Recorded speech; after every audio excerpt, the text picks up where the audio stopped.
अस्सलाम वालेकुम व्यूअर्स, कैसे हैं आप लोग। उम्मीद है खैरियत से होंगे। सुबह हो चुकी है और मैं चाय तैयार कर रही हूँ। इसके साथ जो हब्बा बरा का इराकी नान है उसे भी मैं घी लगा के थोड़ा सा फ्राई कर लूँगी और इसे हम नाश्ते में खाएंगे। ठीक है, तो इस वक्त जो है नाश्ता तैयार हो रहा है। तो इस वक्त जो है हमने नाश्ता ख़त्म कर लिया है और रहमत अभी तक नहीं उठी है। तो अब मैं जा रही हूँ दोपहर का खाना बनाने के लिए। अच्छा, मैंने सोचा है कि थोड़ी सी मैं चिकन कढ़ाई बना लूँगी और थोड़ी सी खड़े मूंग की दाल। तो इस वक्त मैं चिकन कढ़ाई बनाने जा रही हूँ और इसकी रेसिपी मैं आगे आपके साथ डिटेल में शेयर करूँगी, लेकिन इस वक्त मैं शेयर नहीं कर सकती हूँ क्योंकि मैं बहुत ज़्यादा बिज़ी थी इस वक्त, तो ज़्यादा शूट नहीं कर पाई। तो डिटेल में इसकी रेसिपी इंशाल्लाह आगे अपलोड करेंगे। ठीक है, तो ये सादी चिकन कढ़ाई है। ठीक है, और इसके बाद जो है मैं मूंग की दाल बना रही हूँ खड़ी वाली। तो ये 1 कप मूंग की दाल है, 250 ml का जो कप होता है ना, उससे लिया है मैंने। इसके बाद इसे मैंने धो लिया है और अब मैंने क्या किया था, कढ़ाई में तेल ऐड कर दिया था आधा कप के इतना, और उसमें जो है आधा टेबल स्पून ज़ीरा ऐड कर दिया था, आधा टेबल स्पून लहसुन का पेस्ट, आधा टेबल स्पून ही अदरक का पेस्ट ऐड किया था, और कुछ 1 टेबल स्पून के इतना मैंने प्याज का पेस्ट ऐड किया है इसमें, आधा टेबल स्पून धनिया पाउडर, आधा टेबल स्पून हल्दी पाउडर और 1 tablespoon red chilli powder add किया। नमक आप अपने हिसाब से ऐड कर सकते हैं। इसके बाद मैंने इस मसाले को अच्छी तरह से भून लेना है, और जब ये मसाला अच्छे से भून जाएगा तो इसमें मूंग की दाल को आप धोकर ऐड कर दें, और इसमें इतना पानी ऐड करें कि जो दाल है वो थोड़ी डूब जाए। ज़्यादा पानी ऐड ना करें और इसे तेज़ आंच पर पकने दें। जब दाल बॉईल होने लगे तो इसे ढककर स्लो आंच पर पकने दें जब तक कि जो दाल है वो गल जाए। बहुत ज़्यादा नहीं गलाना है, बिल्कुल खड़ी खड़ी दाल बनाना है। ठीक है, तो ये देखें कुछ इस तरह से तैयार होनी चाहिए।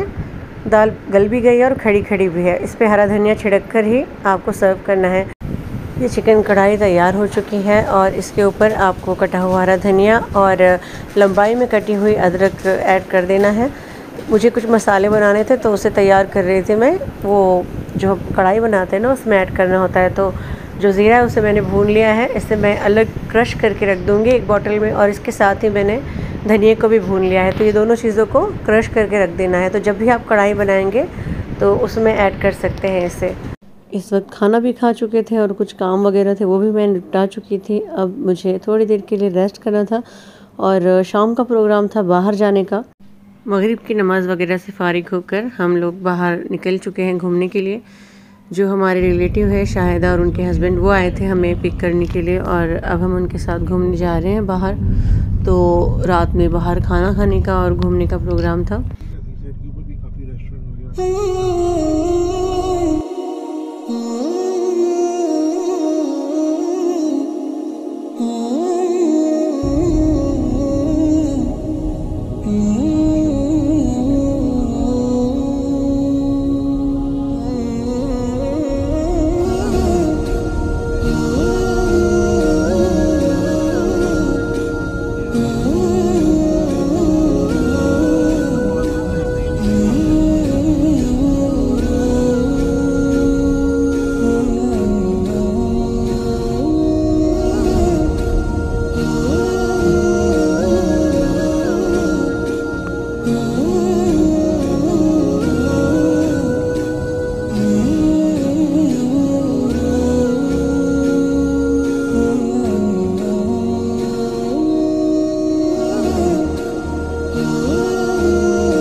ये देखो रहमत के हाथ में हैंगर है।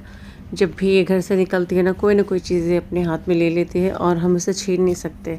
अगर हमने इसे छीन लिया ना तो इसका मूड ऑफ हो जाता है और ये बहुत रोती है। अगर ये रोने लगती है तो इसे सर्दी हो जाती है, इसलिए हम उसके हाथ में जो होता है रहने ही देते हैं। ये जो आप सामने बंगलोज़ देख रहे हैं ना, ये सेलिब्रिटीज़ के बंगले हैं। बहुत ही कीमती बंगलो है यहाँ पे। और यहाँ पर हमने काफ़ी देर टाइम स्पेंड किया था, बहुत अच्छा लग रहा था। गर्मी थोड़ी कम थी यहाँ पे और इस वक्त रात काफ़ी हो चुकी थी, तो हम खाना खाने के लिए निकल चुके थे यहाँ से रेस्टोरेंट के लिए।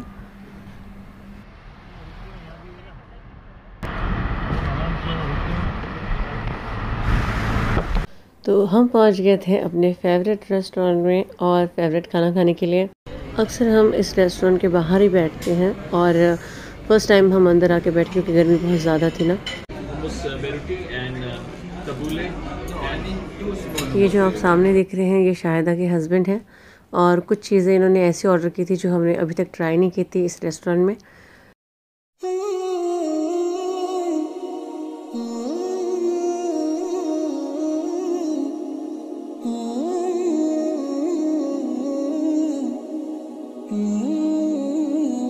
ये हमारा आखिरी दिन था दुबई में और इसके बाद नेक्स्ट दिन हम मुंबई के लिए निकलने वाले थे। अब ये दूसरा दिन था और हम इस वक्त एयरपोर्ट पे पहुंच चुके हैं।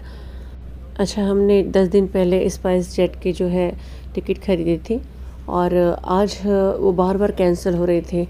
2 बजे की फ़्लाइट थी, वो 4 बजे हो गई, फिर 8 बजे हो गई, फिर 11 बजे किसी टेक्निकल प्रॉब्लम की वजह से। तो जब शाम में हमें पता चला कि जो फ़्लाइट है उसका टाइम 11 बजे हो गया है, तो उस वक्त मेरे जहन में बहुत ही बुरे ख्याल आ रहे थे क्योंकि प्लेन क्रैश के ना बहुत सारे वीडियोस में देखा करती थी और इस वक्त वो सारी चीज़ें जहन में आ रही थी। मुझे वैसे भी प्लेन का सफ़र करना पसंद नहीं है, बहुत ज़्यादा टेंशन हो जाता है मुझे।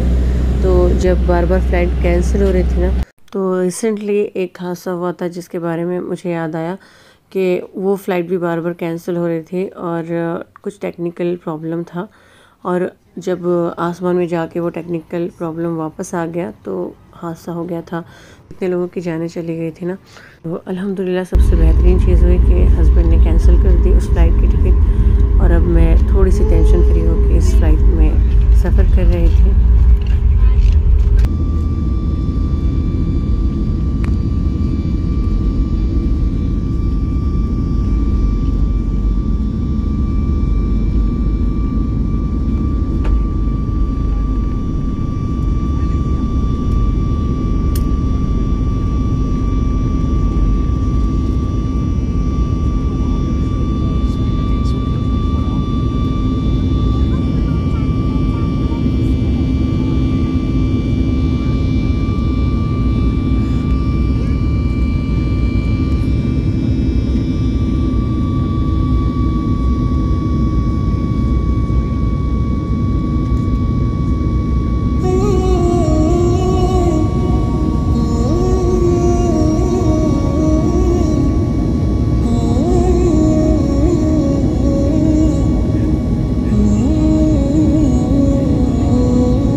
दुबई का ये आखिरी व्लॉग था।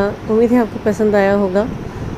मैं दुबई में 1 महीना रही हूँ और जब जब मुझे वक्त मिला था उस दिन का मैंने जो है वीडियो वगैरह शूट किया था, बाकी मैं काफ़ी मसरूफ़ रही थी। तो अल्हम्दुलिल्लाह अब हम अपने घर पहुंच चुके हैं।